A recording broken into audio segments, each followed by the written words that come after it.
छत्तीसगढ़ की बीजेपी सरकार की कारोबारी गौतम अडानी से यारी हसदेव के विश्व प्रसिद्ध और हरे भरे जंगल पर बहुत भारी पड़ रही है। मामला छत्तीसगढ़ की हरी भरी जमीन से कोयला निकालकर राजस्थान को रोशन करने से जुड़ा हुआ है।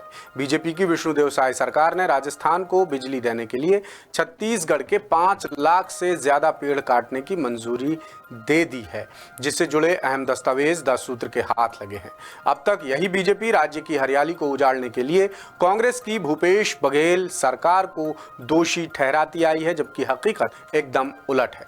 बीजेपी सरकार ने अडानी की कंपनी को जिस कोल ब्लॉक की मंजूरी दी है, उस पर 2021 में भूपेश बघेल सरकार ने ये कहकर रोक लगा दी थी कि ये हाथियों का इलाका है, यानी एलिफेंट एरिया है। अब मामला जमकर तूल पकड़ चुका है। पूर्व मुख्यमंत्री भूपेश बघेल और पूर्व उप मुख्यमंत्री टीएस सिंहदेव ने बीजेपी पर गंभीर आरोप लगाए हैं। वहीं छत्तीसगढ़ बचाओ संस्था समेत स्थानीय समाज सेवी और ग्रामीण भी सरकार के विरोध में उतर आए हैं।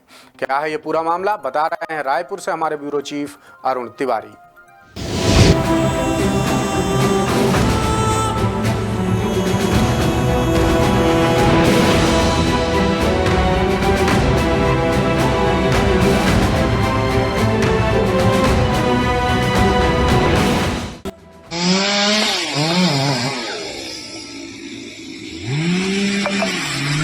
उपरोक्त जानकारी विवरण मेरे द्वारा किए गए भौतिक निरीक्षण दिनांक 26/6/2025 के आधार पर है।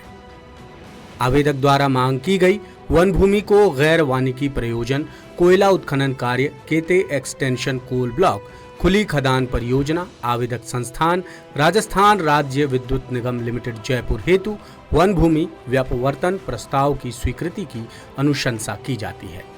निरीक्षण स्थल केते बासन चकेरी एवं परोगिया उदयपुर वन परिक्षेत्र। महज 4-5 लाइन का ये सरकारी दस्तावेज छत्तीसगढ़ के जंगल को उजाड़ने का फरमान है। इसमें वन विभाग के 3 अहम अधिकारियों के दस्तखत मौजूद हैं। ये सरकारी प्रमाण पत्र केते एक्सटेंशन कोल ब्लॉक से कोयला निकालने के लिए हरे भरे पेड़ों को काटने की खुली छूट दे रहा है। छत्तीसगढ़ के पूर्व मुख्यमंत्री भूपेश बघेल ने अपने इकलौते बेटे चैतन्य बघेल की गिरफ्तारी के बाद कहा था कि वो विधानसभा में कारोबारी गौतम अडानी की कंपनी द्वारा पेड़ काटने का मुद्दा उठाने वाले थे। इसीलिए ईडी के जरिए उनके बेटे को गिरफ्तार कराया गया। इसके बाद बीजेपी मैदान में उतरी और कहा कि कोल ब्लॉक के लिए अडानी को पेड़ काटने का करार भूपेश बघेल सरकार के कार्यकाल में ही हुआ था। इसी बीच 10 सूत्र के हाथ पेड़ों को काटने की अनुमतियों से जुड़े कुछ अहम दस्तावेज लगे हैं, जो बता रहे हैं कि कौन सच्चा है और कौन झूठा। जरा इस दस्तावेज पर नजर डालिए।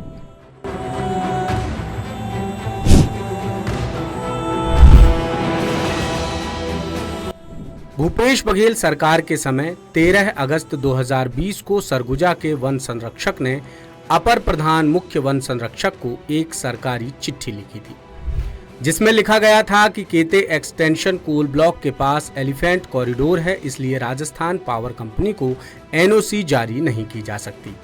इसके बाद 19 जनवरी 2021 को छत्तीसगढ़ के ऊर्जा सचिव ने केंद्रीय कोयला मंत्रालय को चिट्ठी लिखकर बताया कि एलिफेंट रिजर्व एरिया की वजह से केते एक्सटेंशन कोल ब्लॉक पर रोक लगाई गई है। उस वक्त भी इस कोल ब्लॉक का एमडीओ अडानी के पास ही था, यानी अडानी ही यहां से कोयला निकालकर राजस्थान पावर कंपनी को देने वाला था, जिस पर भूपेश बघेल सरकार ने रोक लगा दी थी।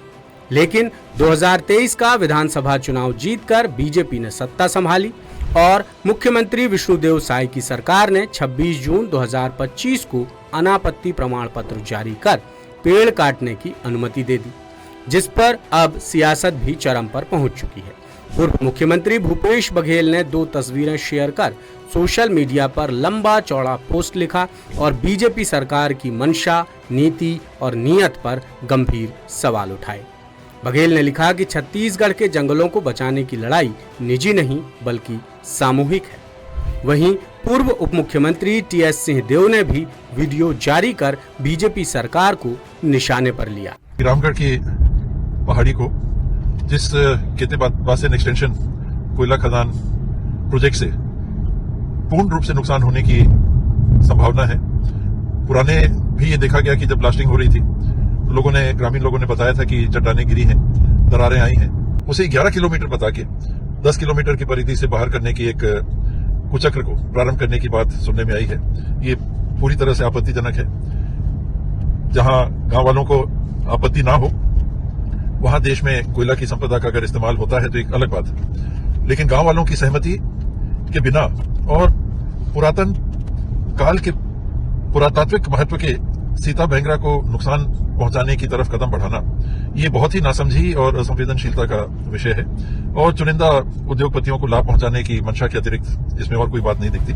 इसी के साथ स्थानीय ग्रामीणों ने भी मोर्चा खोल दिया है और सोशल मीडिया पर अडानी हटाओ छत्तीसगढ़ बचाओ हैशटैग ट्रेंड हो रहा है। लोगों का कहना है कि बीजेपी सरकार अडानी को जंगल लूटने की खुली छूट दे रही है। अडानी की कंपनी पहले ही लाखों हरे भरे पेड़ काट चुकी है और सरकार ने 5 लाख और पेड़ काटने की अनुमति जारी कर दी। दरअसल केते एक्सटेंशन कोल ब्लॉक से कोयला निकालकर राजस्थान को दिया जाएगा, जिसका एमडीओ अडानी की कंपनी है। इस खदान का 95% क्षेत्र जंगल है, जिसके 1742 हेक्टेयर वन भूमि पर लगे 5 लाख से ज्यादा पेड़ काट दिए जाएंगे। इसके लिए तमनार से पेड़ कटने का क्रम शुरू भी हो गया है और ये खदान सरगुजा के प्रसिद्ध रामगढ़ पहाड़ का भी विनाश कर देगा। सरकार की शह पाकर अडानी की कंपनी अड़ीबाजी पर उतर आई है और आदिवासियों की जमीन पर जबरन कब्जा कर रही है। हसदेव के जंगल को कटने से बचाने और कोयला खदानों का आवंटन रद्द कराने के लिए छत्तीसगढ़ बचाओ आंदोलन और संयुक्त किसान मोर्चा समेत 2 दर्जन से ज्यादा सामाजिक संगठन और स्थानीय लोग बड़ा आंदोलन करने वाले हैं। साथ ही भारत छोड़ो आंदोलन की सालगिरह पर 13 अगस्त को अडानी भगाओ छत्तीसगढ़ बचाओ दिवस मनाने की रूपरेखा भी बनाई गई है। ग्रामीणों का कहना है कि बीजेपी सरकार ने छत्तीसगढ़ को अडानी की लूट का चारागाह बना दिया है। सरकार को न पेशा कानून की परवाह है, न वनाधिकार अधिनियम और न ही संवैधानिक प्रावधानों की कोई चिंता। जब खुद सरकार ही नियम कायदों का उल्लंघन करेगी तो जल, जंगल, जमीन और पर्यावरण का विनाश तय है। लेटेस्ट, इन्वेस्टिगेटिव और इन डेप्थ खबरें देखने के लिए ज्वाइन कीजिए द सूत्र का व्हाट्सएप चैनल, सब्सक्राइब कीजिए यूट्यूब चैनल, लाइक कीजिए फेसबुक पेज और पढ़ते रहिए वेबसाइट www.dasudr.com।